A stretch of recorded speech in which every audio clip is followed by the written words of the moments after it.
Hey guys, what's going on? Um,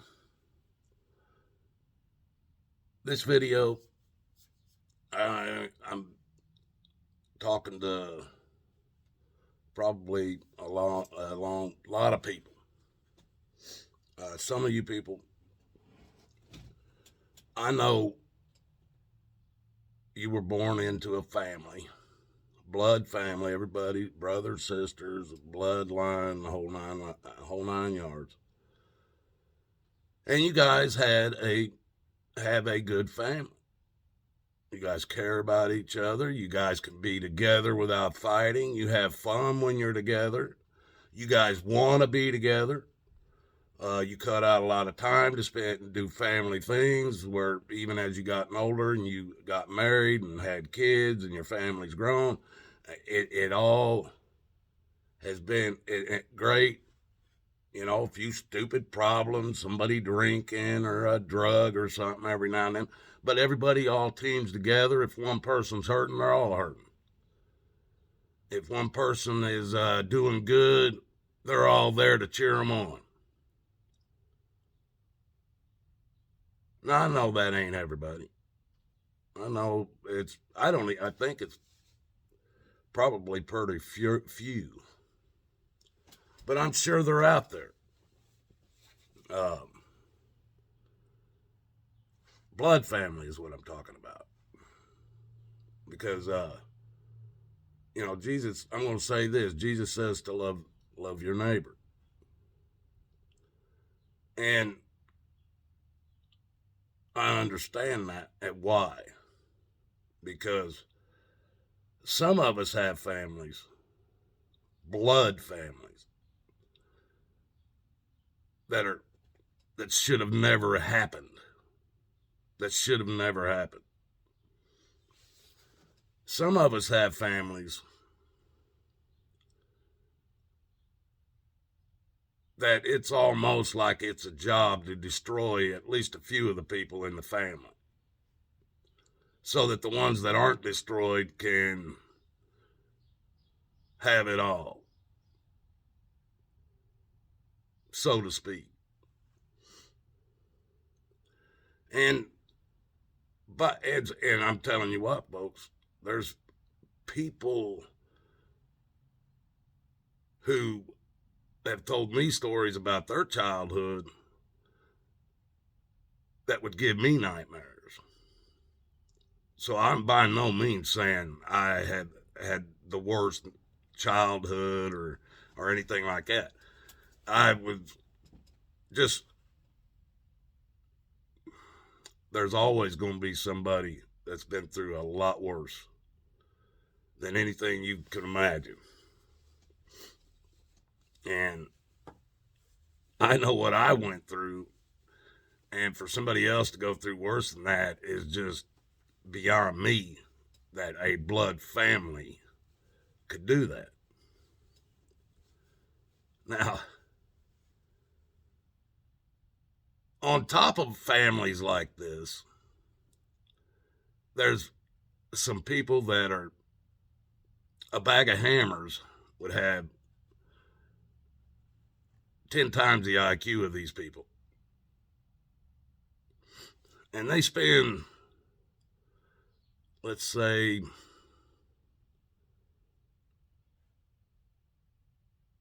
55, 55 years of their life trying to be a part of a blood family like that, never being able to get in. Beat themselves up their entire lives, thinking it was all them. They're the problem. They're the problem. Beat beat themselves to death. Let it bother them their entire life. These people are stupid as a bag of hammers. Remember that. They let it almost destroy their own life, trying to be a part of this blood family that they never had a chance.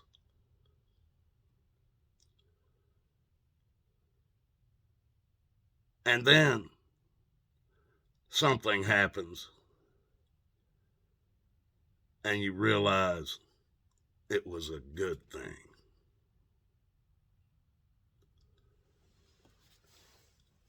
Believe me, folks, that was me. I am that person. Dumber than a bag of hammers.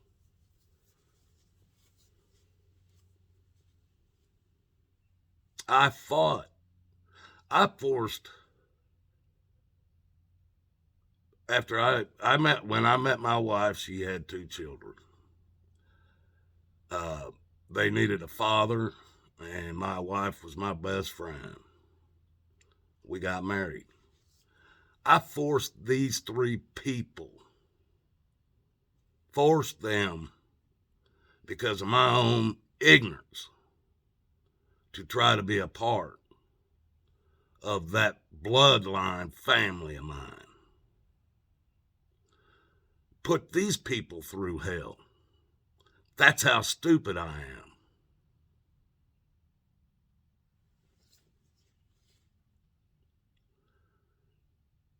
My kids had to put up with "they're not blood" coming out of my own dad's mouth. My kids, on Christmas, birthdays and stuff, if there was a new toy out, like I remember the last time, and I put a stop to it at this time, but it was at Christmas time. My parents always bought all the kids, they always bought everybody gifts. And then we did our own things with our own families too. And but rollerblades came out, and it was a big thing. Well, my sister and her family, they got rollerblades, and they got the nice ones from my mom and dad.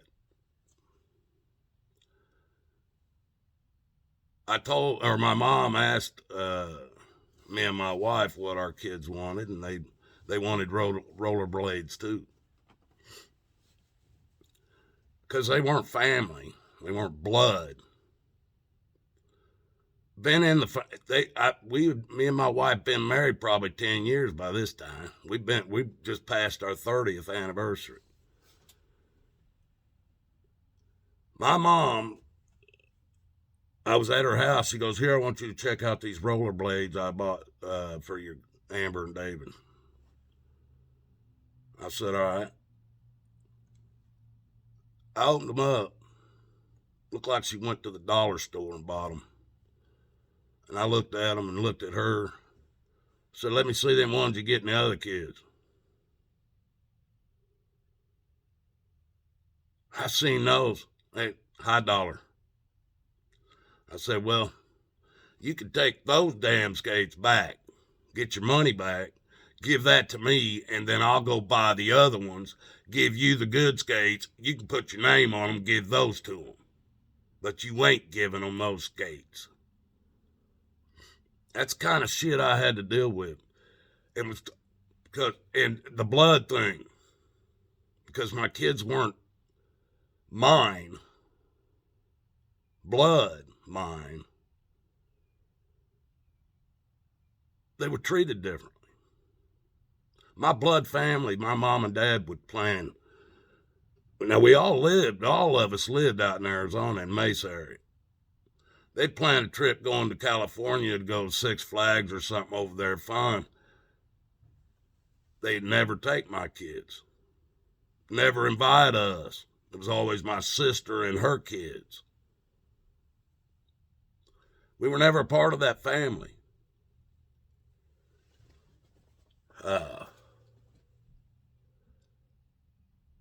I'm not even going to go into what happened last year and a half after my dad and mom died and all this. I'm going to get it up to here because I'm already this is could end up being a long-ass video.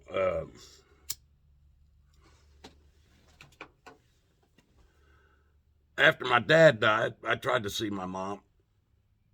I was told I could no longer go back on my parents' property because my sister went to the sheriff's department, claimed I'd made a bunch of threats against her and her new husband, and my sister had control of my mom and dad's. She had power of attorney. I drove all the way down there to see my mom. They locked my mom in her house, wouldn't let me see her. Turned around, drove back, and I was told by the sheriff's department that if I went on my mom and dad's property or if I went back over to my sister's house, I'd go to jail. I turned around, drove straight back to where I'm at now. I told these people that after my mother died, I would have no contact with none of them ever again, lose my phone numbers, addresses, whatever. I told them that. 5 months, 6 months after my dad died, my mom died, and that done it for me. My sister got everything, folks. She got their 401k, she got their burial money, she got the fucking everything in their house, everything they had. As far as I know, she got the house and everything out of the house. I know it had a reverse mortgage on it. She had to pay that off. She got it all, folks. Me and my brothers didn't get nothing. Nothing. Now the house is sold, and she had to get everything out of it. So she tells her sons, come over here and if there's anything you want to get it and get it out of here and shit. She's gotten everything, folks. Her own son has 2 kids and I don't know if they're married, but he's got a girlfriend. They got 2 kids and a house. They needed a washing machine. This is my blood family. She told him, come over there and get it. If there's stuff in my mom and dad's house that they wanted, they could have it, or they could get it out of there. He drives over there in his truck. They got a washing machine. He needs a washing machine. He didn't need the dryer. He goes, I'll take that washing machine. My sister tells him she never paid a dime for none of it. She tells him, take it out of here. You owe me $250. She looks at her other son that's been living in the house for years. Tells her, take care of it, Chris.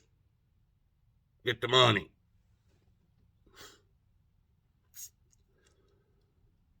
None of them paid for any of it. And once again, my sisters want more. $250 for probably a 10-year-old damn washing machine. It's those big, tall front loaders and stuff. My mom and dad had them. I think there's something wrong with the dryer. That's why nobody wanted to mess with it.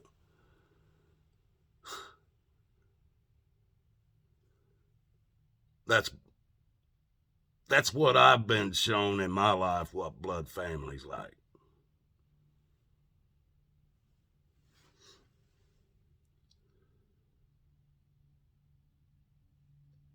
One of them that's living in that house,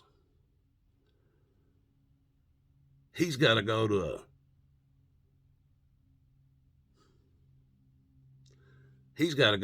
a homeless shelter. His mom, she's right there. Got a beautiful house. It's just her and her husband living in a big, beautiful house. They got all kinds of money. They got my mom and dad sitting in urns on their shelf, so there's nowhere for anybody else to go to sit down with them at a gravesite or anything. She's got them sitting on her shelf. And she's still trying to make money off of her own son. Off of my mom and dad's old drop washing machine.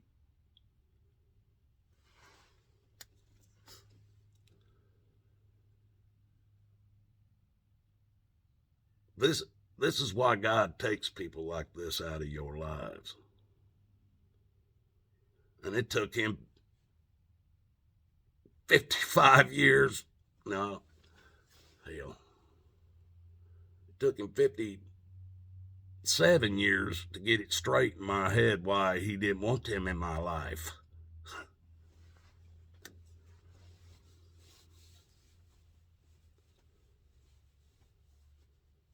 People, it just amazes me.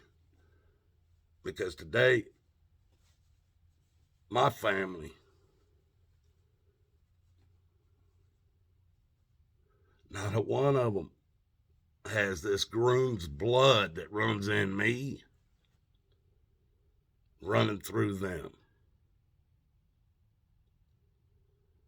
And I thank God. I thank Jesus many times for that. Many times. Because I wouldn't wish a connection to the people that I'm connected to on any damn buddy. And that's a fact.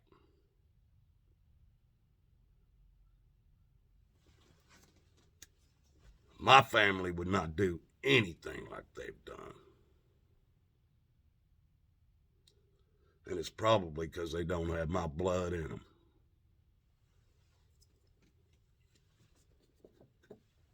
You guys, there's a few people that watch my channel in secret that ain't gonna like this. Who cares? One of the people that's going to be watching this is going to really get pissed off after he hears this. I'm telling you what, a hypocrite. I don't hate anybody, but a hypocrite, you're right on the line. I know a man, and he knows who he is when I say this. He's got a Facebook page. He gets on that Facebook page and he tells everybody about how the government's crooked and don't take the vaccine, don't do this, don't do that. They're all a bunch of crooks. And it probably gets most of what he puts on Facebook off of me. His son calls him. His son calls him and talking to him about this crap that's going on in the last couple of years. His son. This hypocrite tells his son, just shut up and do what you're told. Give him consent and do it and shut up. Because he don't want it. Like if his son was to stand up and lose his job or something like that, if he has one, I don't know if he does or not. Because he won't take the vaccine, he's telling his son to take it anyway and do it.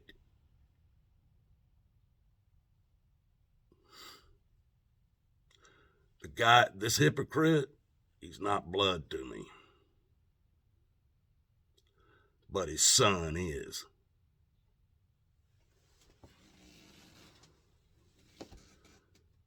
Hypocrites and cowards, they'll be the first ones into the damn lake of fire. Watch and see.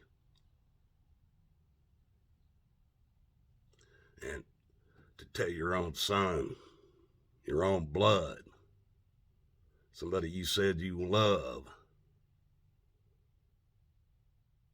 to just go along. I don't even know what to think of that. Anyway, folks, you guys have a good one out there. I love you. Some of you make it real damn hard, though. But I still do.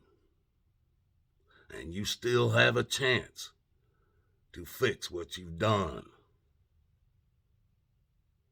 But you gotta do it. I can't fix stupid. Have a good one, folks.